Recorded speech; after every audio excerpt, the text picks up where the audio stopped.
At Fide.email, we believe in protecting your privacy and supporting your faith. Fide.email offers peace of mind with features like end-to-end encryption and secure communications tools. Your data stays private and your values remain intact. Choose an email provider that understands what matters to you. Make the switch to Fide.email today. The U.S. Conference of Catholic Bishops, with their new de facto head and spokesperson, Cardinal Robert McElroy of Washington, D.C., have become fixated on their mission to promote migration, social instability, and the undermining of the common good in the United States, all in the service of mammon. Their goal is the restoration of federal funding of their operations to turn the United States into some sort of chaotic mishmash of a low-trust society characterized by soaring crime rates, taxation, and wealth redistribution. They have engaged in a full-court press of propaganda, as you're about to see. This is a multifaceted program they're doing, as they made a flurry of announcements this week. By the way, you may remember, it's Lent. I haven't seen much in the way of Lenten messages from the bishops. The season of penance as we lead to the holiest day of the year. They've been remarkably silent on this. So let's go to what their real priority is. Here is a press release from the U.S. Conference of Catholic Bishops under the headline, USCCB's Department of Migration and Refugee Services issues joint report with evangelical partners on the potential impact of large-scale removals on Christian families. Yeah, that headline tells you a lot about the state of Christianity in the United States. It isn't merely the U.S. bishops. It's virtually every Protestant denomination that is also working on the same issues. They're all on the same page. They're all losing their funding. This is what they worry about during Lent. Here are the U.S. bishops in their own words. The U.S. Conference of Catholic Bishops, Department of Migration and Refugee Services, in collaboration with the National Association of Evangelicals, World Relief, and the Center for the Study of Global Christianity at Gordon Conwell Theological Seminary, has released a report entitled One Part of the Body, the Potential Impact of Removals on American Christian Families. This comprehensive analysis highlights the profound impact that large-scale removals could have on Christian families and congregations across the United States if carried out the way some policymakers have proposed. Let's pause here. Note their framing on American Christian families. They're redefining what it means to be an American. Keep that in mind. It is a clever wordplay they do here. The report underscores that roughly 1 in 12 Christians in the United States, and 1 in 5 Catholics specifically, either face the risk of removal or, live in a household with someone who does. The report further emphasizes the impact of large-scale removals on every Christian believer, beyond those who could be directly affected by such enforcement efforts.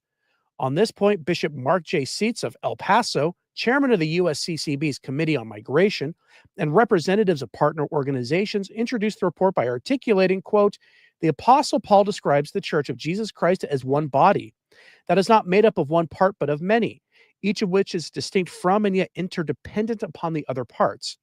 Furthermore, we are called to both rejoice and to suffer together. If one part suffers, every part suffers with it. If one part is honored, every part rejoices with it. Just as the hand cannot go about its business unaffected, if the foot is in debilitating pain, whenever one part of the church is suffering, the whole is called to suffer alongside.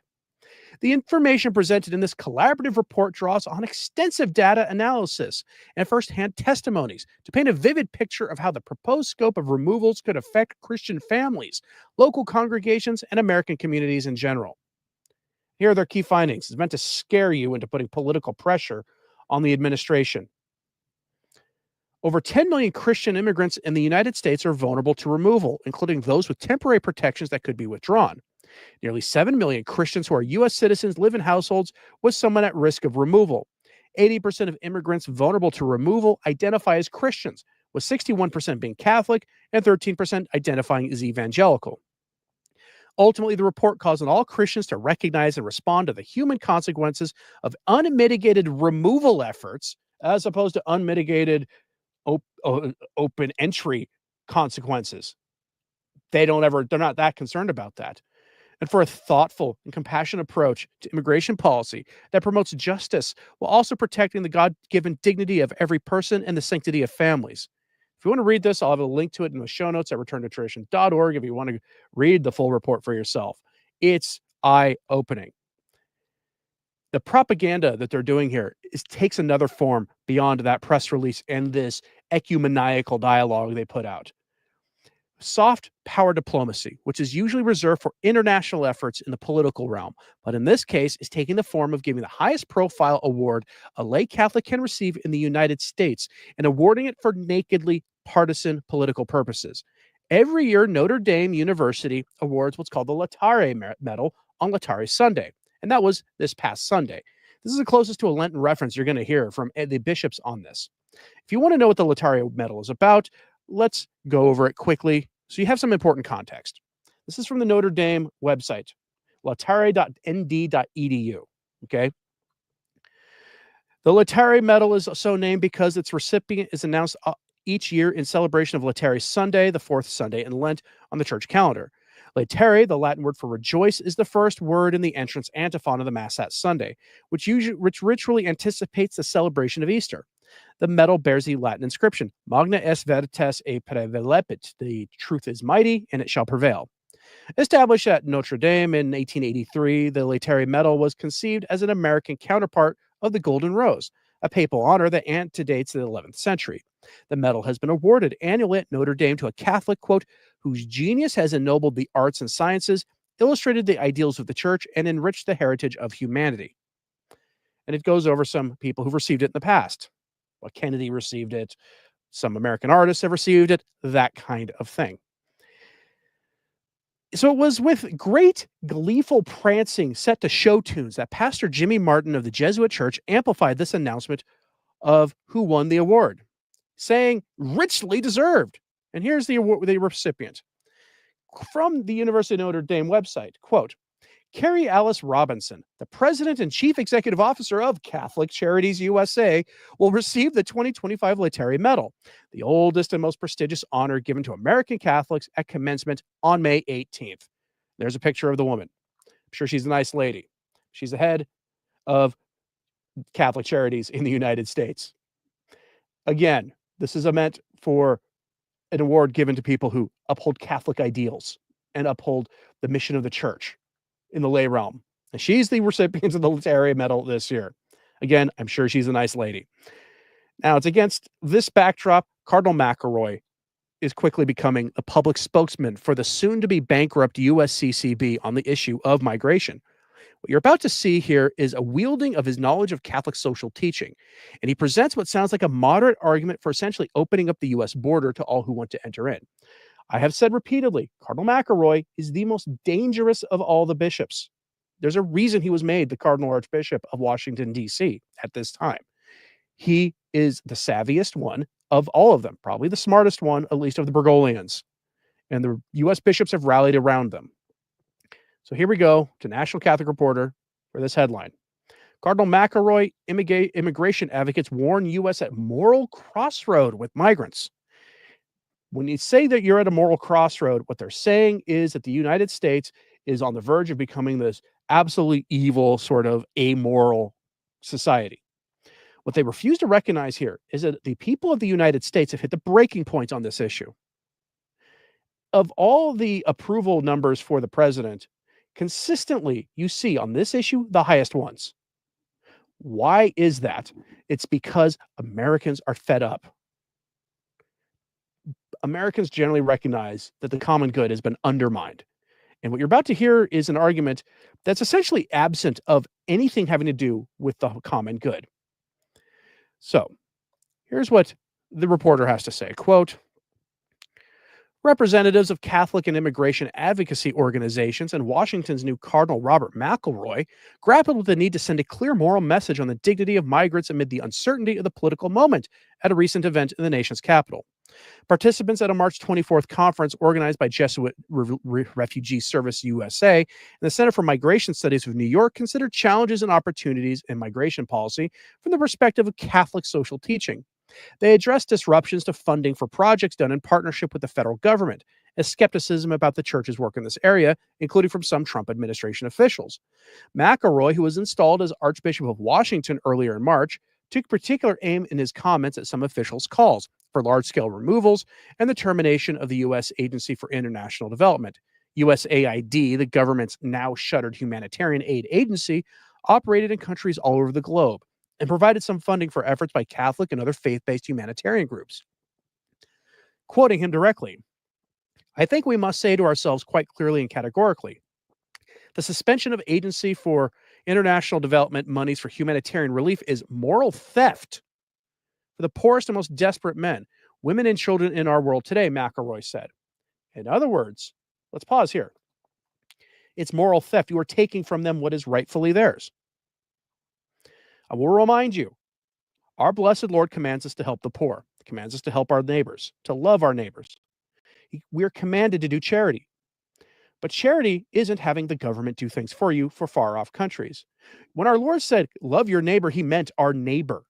And in an integrated world, you can make a case for government charity and government work that looks like charity, but that doesn't absolve you of your responsibility to help your neighbor. There's a reason the parish system exists as it does. There's a reason that parishes do things to help the poorest in their communities as they do. He is conflating the worldwide scale of USAID and the programs they do, taking them at face value for being good, and conflating that with charity. Let's continue. He continues saying, it is unconscionable through any prism of Catholic thought, and thus we who are in the work of helping migrants and refugees, in this case, are merely in the work of helping humanity, as it exists in suffering, to understand that giving less than 1% of our government's budget to assist the most desperate humanitarian needs of the world is our obligation as people of faith and as a nation. Eliminating our government's meager but so crucial assistance to those who are in need of for clinics, health, the 2020 solution type things, and food services throughout the world, he said, is utterly contrary to our life as disciples of Jesus Christ.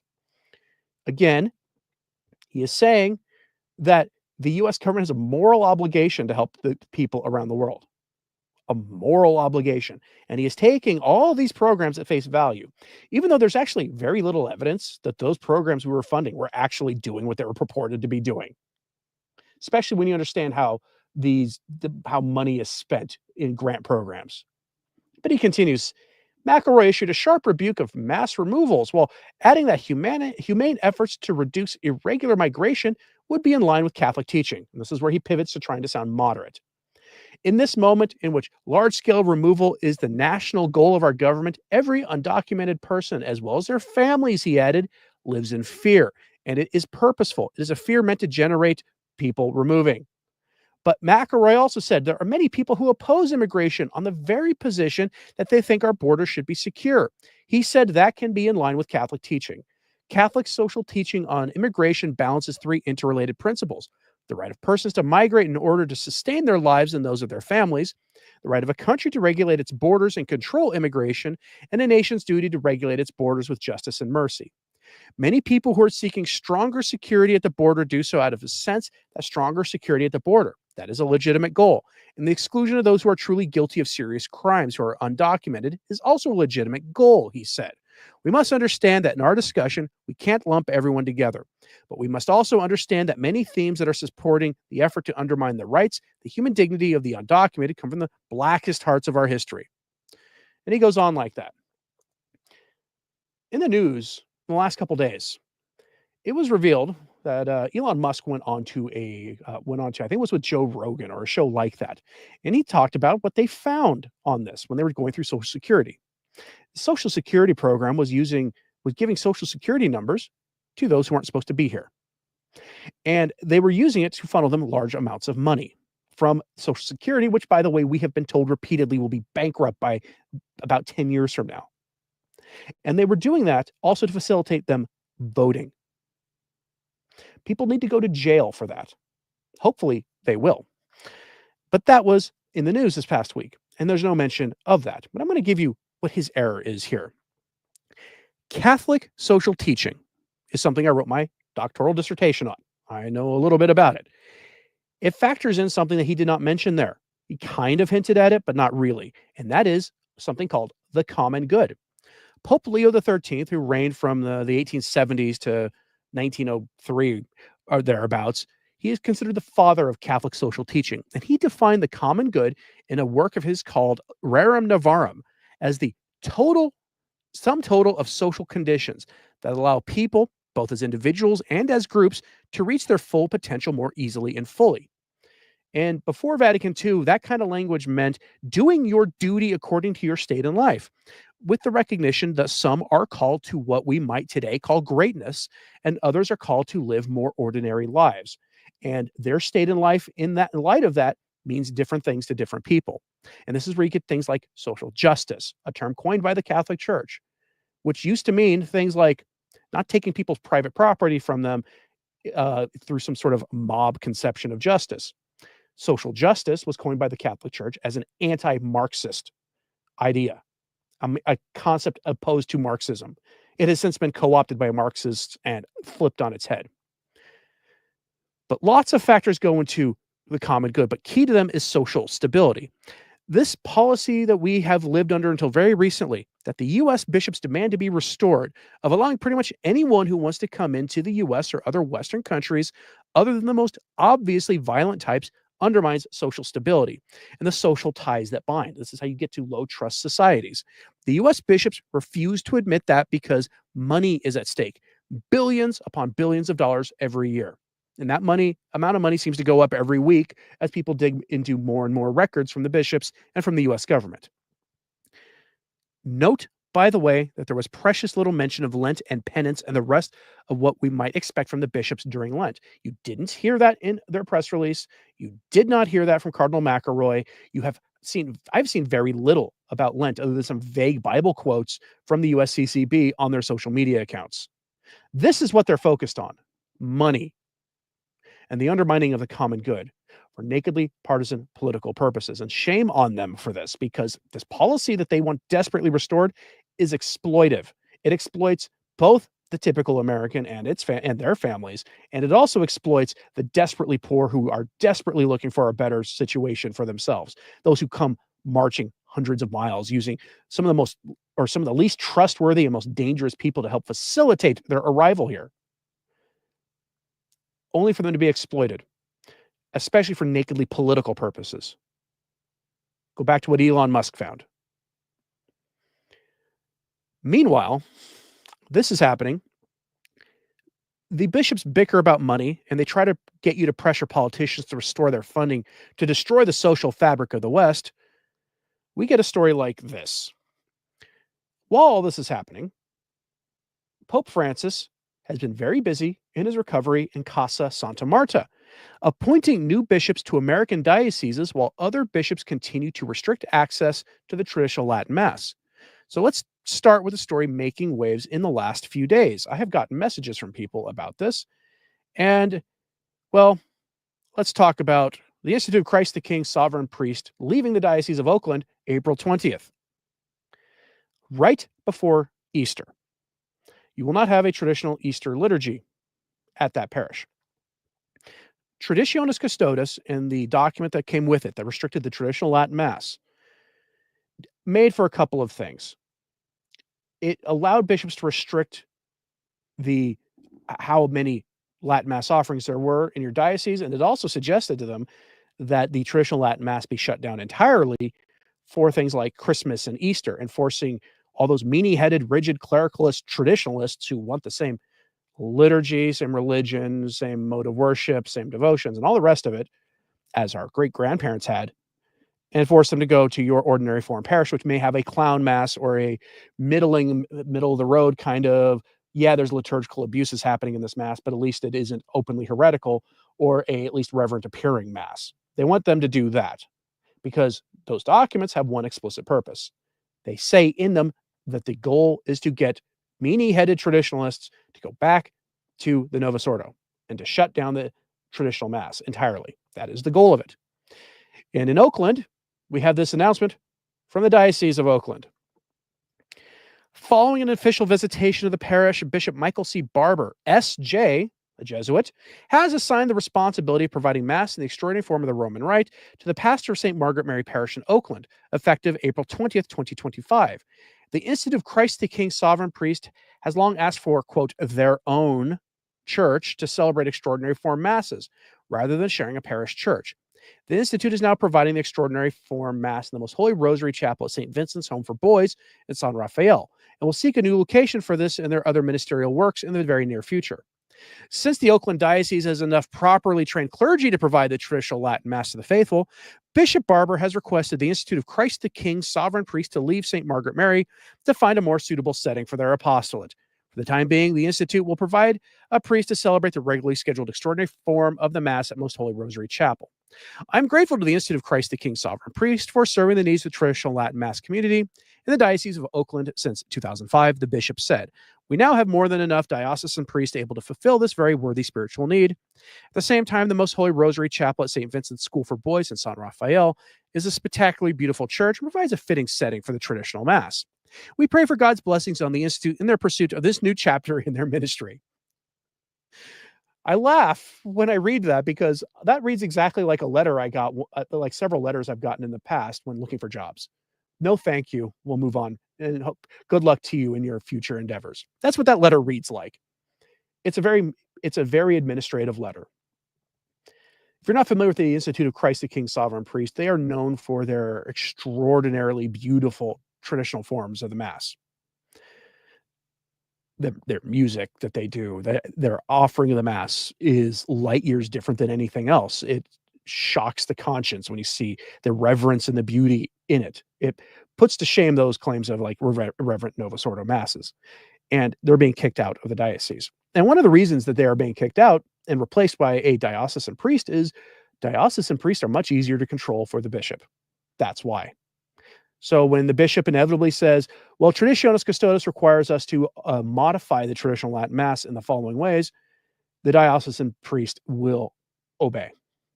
The FSSP, Institute of Christ the King priests, are much less likely to just do what they're told on this. That is one of the things that has been happening. Meanwhile, the Diocese of Omaha in Nebraska is getting a new bishop. That diocese is often thought of as one of the more conservative dioceses in the United States. It's probably because of its association with Lincoln, actually. But here is an update on this because some people have questions. This is posted by the U.S. Conference of Catholic Bishops on their X account. Pope Francis accepts the resignation of Archbishop George Lucas of the Archdiocese of Omaha, appoints Bishop Michael McGovern as successor. They have a full press release. We're not that interested in it. People want to know what to expect. Well, here's what you can expect. Somebody did some digging. I verified this is all true. On the 1st of July, 2016, Cardinal Blaise Cupich appointed Father McGovern, pastor of St. Raphael, the Archangel Parish, at Old Mill Creek, Illinois. On July 22nd, 2020, Cardinal Blaise Cupich ordained and installed Bishop McGovern as the 9th bishop of the Diocese of Belleville in the Cathedral of St. Peter. Your new bishop in Omaha is a creature of Cardinal Cupich.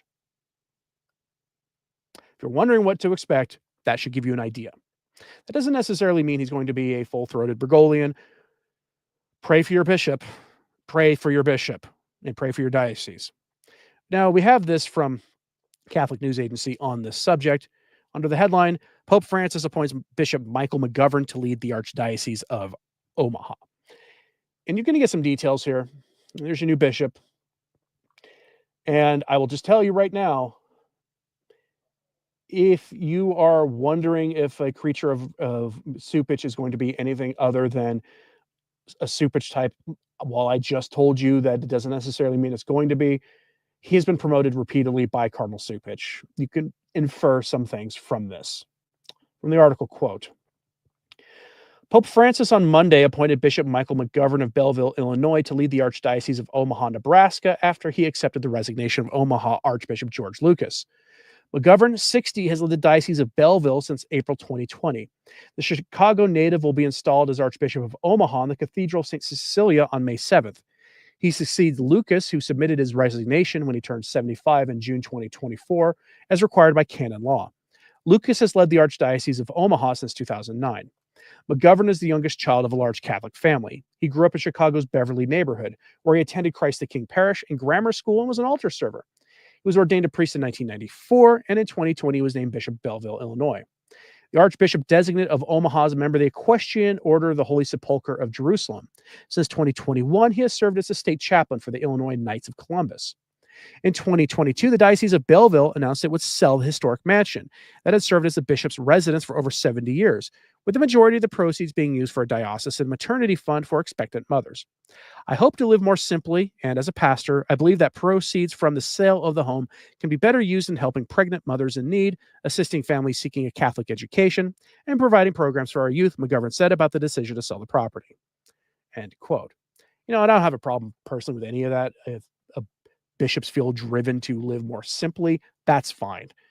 Just don't start doing that with all your Catholic properties, all your really gorgeous, beautiful properties in your diocese in some sort of act that puts you in line with Judas Iscariot. This move was celebrated by Pastor Jimmy Martin on X, and he said something to the effect of Pope Francis is filling in all the vacancies in the United States. And this is true. There's a whole host of bishops in the United States who are past retirement age. And he has been relatively quick in the last month or so filling these vacancies. And there are reports that he could barely sign his own name to documents, but he was still doing it while in receiving hospital care with a breathing mask on the verge of meeting our Lord. He was still doing it, almost as if he feels compelled to fix the problem of the bishops in America. And there's context to that. A day or so after the presidential election in November, a story came out that Cardinal Cupich and Cardinal McElroy and Cardinal Tobin, all of the United States, all the biggest Bergoglians in the U.S., among the U.S. bishops, met with Francis in Rome.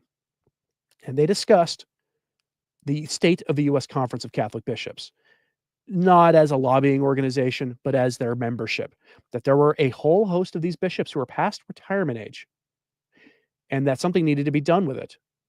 And this was his opportunity to remake the U.S. Conference of Catholic Bishops. And that's an important thing to remember because before that meeting, it had been spoken about for years that the bishops in the United States were far more conservative than those elsewhere, that they were too rigid, too opposed to Francis, not so much in your face opposition, but they just did not implement his ideas. And that now this was their great opportunity to correct a problem. And that problem, ladies and gentlemen, is bringing the U.S. Bishops' Conference more in line with the goals of Francis and the Bergoglians, the Jesuits mainly, running the church out of the Holy See, out of the Roman Curia, the super force, as Malachi Martin called it. That, ladies and gentlemen, is what's happening, and this will not be the last story you hear like this of bishops being appointed who are tied to Cupich or McElroy or the rest. It was announced a couple weeks ago that Cardinal Cupich suddenly has a whole crop of new auxiliary bishops.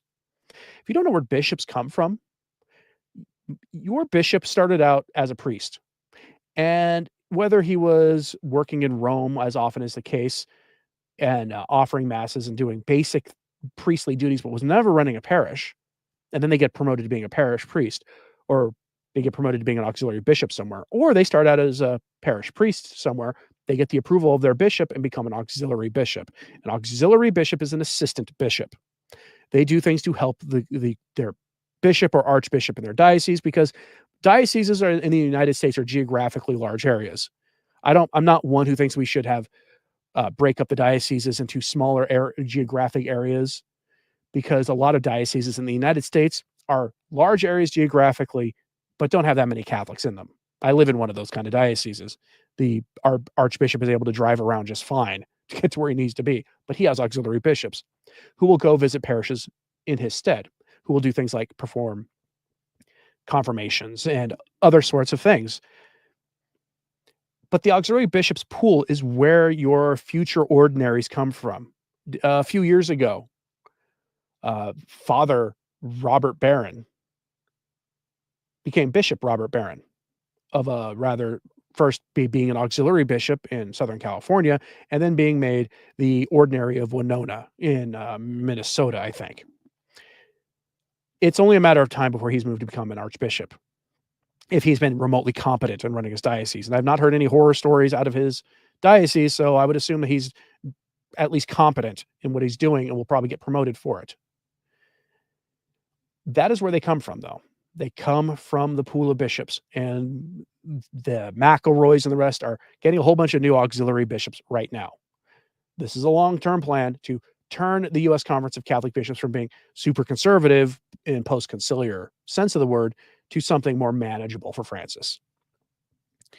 I'm curious what you all have to say about this. How many bishops in America started out or were trained in Chicago? That I'm not sure, but Supich's name keeps coming up a lot, and Chicago keeps coming up a lot in these stories.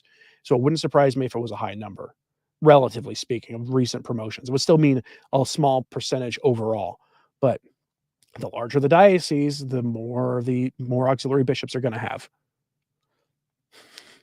All right, folks, I'm curious what you have to say about this, though.